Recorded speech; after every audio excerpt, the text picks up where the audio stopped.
Got a Honda in the shop that needs the coolant serviced. But first, coffee.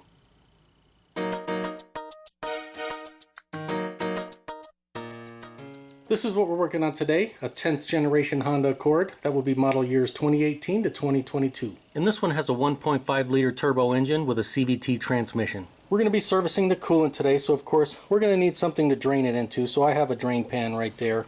As far as how often you should do this service, Honda uses their maintenance minder system, so I believe that's sub item 5 on this vehicle, so obviously when that comes up, then you should service the coolant like we're going to do today. They do have a sticker right here that says at the very least it's got to be done after 10 years from the time they made the vehicle, and then every 5 years after that. As far as how often I recommend doing it, I like doing this service. I'm going to show you once every 30,000 miles.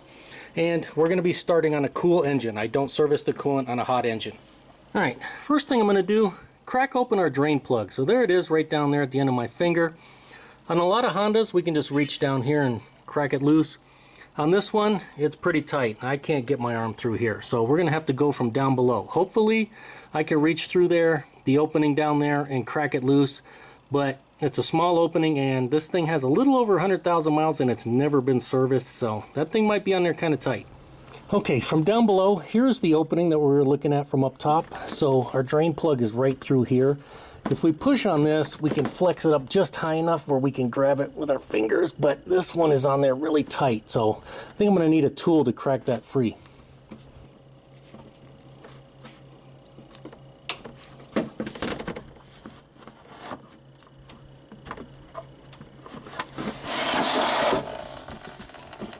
Now we'll just crack this open to allow some air to get in there.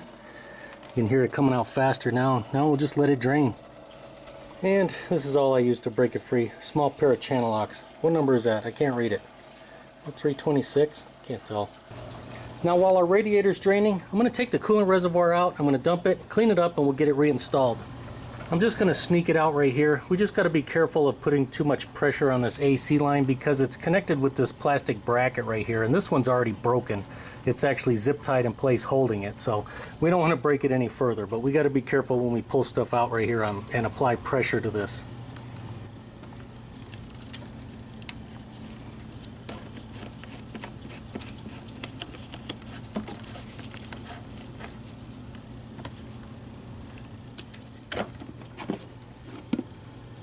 You just got to do a little wiggling, you can get it out.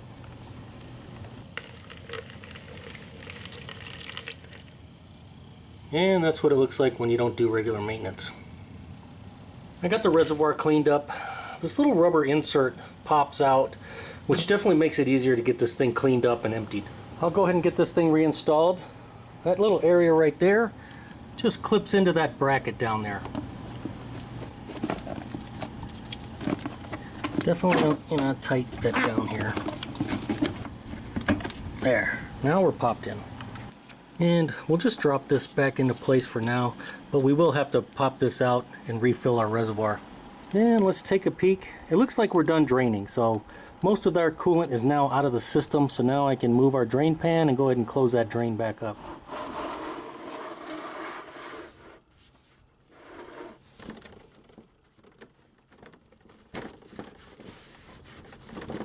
You shouldn't need tools when tightening this back up, but if for some reason you can't do the two-finger tango and get it quite snugged up, you can use the pliers, but I mean, when you do it, just, the tiniest bit. Don't tighten that thing or you'll break it off and then you'll wish you didn't do that. Alright, now's a good time. Inspect the cap. Make sure it's still in good working order, not broken. These plastic pieces aren't all broken apart. And of course, we need to fill the system back up with coolant, and then we need to bleed it. Very important that we get the air out of our cooling system on Hondas. Otherwise, they're susceptible to overheating and having problems. So we don't want to do that. So we can do it one of two ways. We can do the spill version where we refill it with coolant and then we just put the cap on loosely and run the vehicle, and it'll burp the coolant out and it'll get all over the place. But we'll get the air out, but we'll make a mess. Or we can do the spill-free version, which is the way I'm going to do it. So this is the kit I'm going to use from Lyle. I think they might have an updated one from this part number here, but these kits are great, especially for bleeding systems on Hondas. And there's all the attachments you get with this kit. We are going to need this right here. what is that, a C on there? I think that's a C. And we're going to need this attachment also. I don't know that this one's marked. Is that a 1? I don't know. But that's what we're going to be using right there. I moved the cap so we don't lose it down in the engine bay somewhere. And we'll just pop that into place and put this on there. Now, what kind of coolant should we be using? Now, for Hondas, I only recommend using stuff that's made for Honda. I like using the genuine OEM Type 2 stuff right here. This is made, you know, specifically for Hondas and sold by the Honda dealership. So this is what I like to use. If you can't use something like that, at the very least I would recommend using something like this that is blue and made specifically for Hondas. Now this one is also made for Nissan, Infiniti, and Subaru, but as long as it's blue and it's made for Hondas and Acuras, then you should be good to go. But in this case, we're going to be using the Type 2 coolant today. Now, speaking of coolant, how much do we actually need to refill it? Well, let's look at our service data. So this includes our reservoir capacity, but we're working on a CVT, so we're looking at 1.61 US gallons. If it had a manual, we'd be a little bit less. After engine overhaul, which would include all of our coolant, we'd be at about 1.8 US gallons. So doing this service here, we're nearly getting all of our coolant changed out. Now, if you happen to live where it gets extremely cold, maybe Canada or something like that, they do make extreme cold weather antifreeze, the Type 2, and that is 100% coolant instead of the 50-50 mix that I have here. And you would want to mix it at a 60-40 ratio, just for information. Of course, I'm not doing that because I live in the desert. Now we'll just go ahead and start refilling it.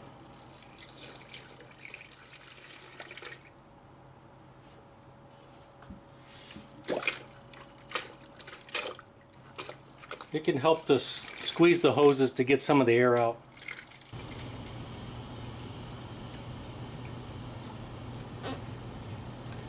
Alright, we'll leave it like that and we'll fire up the vehicle and start bleeding it. Now, as this thing warms up, I'm going to use a scan tool to look at the coolant temp sensors and make sure this thing doesn't overheat, because every once in a while there'll be a big pocket of air and it can cause it to overheat really fast. Now, you don't need a scan tool to look at this stuff. You can just look at the gauges on the dash, but in this case I'll be using a scan tool as it warms up. And this is all I'm going to be looking at on the scan tool. I want to see our ECT1 data right here, which is right now it's sitting at 89 degrees, and I want to see ECT2, which is sitting at 84 degrees. So this is our main player right here at 89 degrees. That's ECT1. That's going to be what you see on your gauge display. This one is going to be basically after the thermostat. Typically it's at the bottom of the radiator, and so we don't want to see that one move. What we want to see is ECT1 start to rise and get warm, and then when a car gets fully warmed up and the thermostat opens, then we should see this one start to move, and that indicates, well, that our cooling system is working and that our thermostat is working. Now, on older vehicles we would have to turn our heater all the way to hot, but in this case we do not have a heater valve on this newer model, so we don't have to worry about that. Now we'll just turn the vehicle on and let it start to warm up, and of course we'll be keeping an eye on our coolant temps, because if it gets to H, we need to turn off that vehicle right away. And if that happens, you let it cool for a little bit and then try again. Every once in a while, every once in a blue moon, that'll happen to me, but usually it doesn't. But it's just something to be aware of. So we can go ahead and fire up the engine. And now we want our HVAC system to be off. This one should be off already. But if it's on, we want to turn it off. We don't want the AC on, because that's going to activate our fans. And we want the cooling fans off right now so the vehicle can fully warm up. And we'll know when it's fully warmed up when those cooling fans come on and off, or cycle on and off 2 times. And what I like to do to help it warm up sometimes, I'll just bring the RPMs up to somewhere between 2,000 and 2,500 and just hold it there. And that usually will help warm the engine up pretty fast. And of course, we want to look for leaks. Now, we might see a little bit of residual dripping from where we drained it, because it's going to hit the plastic sometimes, but we shouldn't see a bunch of coolant pouring out. And as the vehicle warms up, we should be watching it and seeing bubbles come out just like that. And as the vehicle warms up and keeps getting warmer, we'll see more and more air escaping. That's air that's trapped in there coming out, so that's a good thing. When the vehicle's fully warmed up, I'll let it sit there, and usually I'll rev it a few times just to work the system, get any remaining air out. When I'm satisfied that there's no more air coming out of the system, then I know I got most of the air out and then we're good to go. And right now it looks like ECT1 is at 143 degrees, ECT2 82 degrees.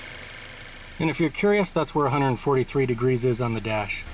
Alright, right now ECT1 is at 179, ECT2 is at 82 degrees. I also brought up some more data on our scan tool. I have fan control high and low. I want to know when the computer is turning these fans on. So right now that's what we're looking like.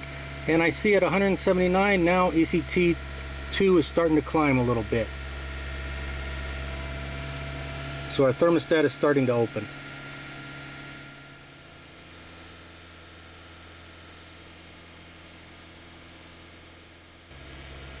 Alright, right now ECT1 is at 201, ECT2 is at 195. Our fans are still off. Typically on most Hondas, when ECT2 is somewhere in the neighborhood of 200 to 205 degrees, that's when it'll turn the fans on, either high or low.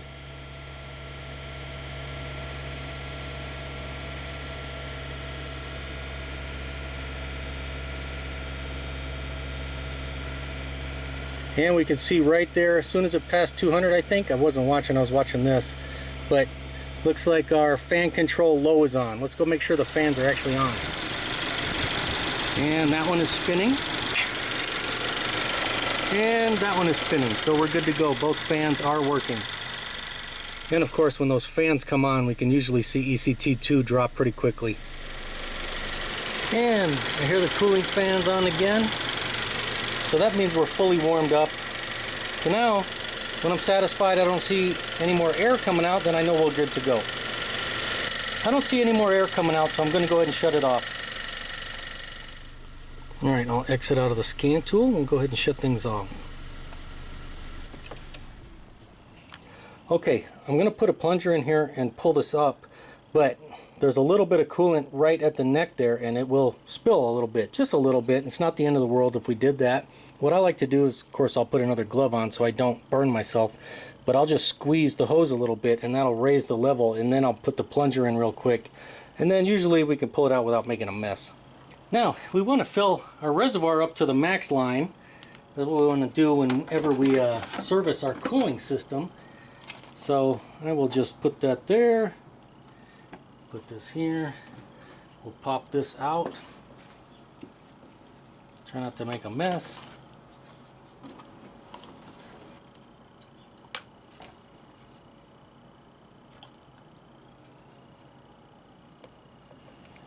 Alright, hopefully you can tell we're topped off to the upper max line. So we'll go ahead and get this reinstalled without making too much of a mess.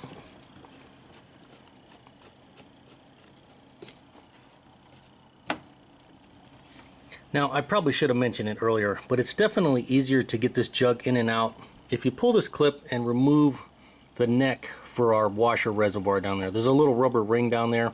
So if you pull this clip out, you can just pop this thing out.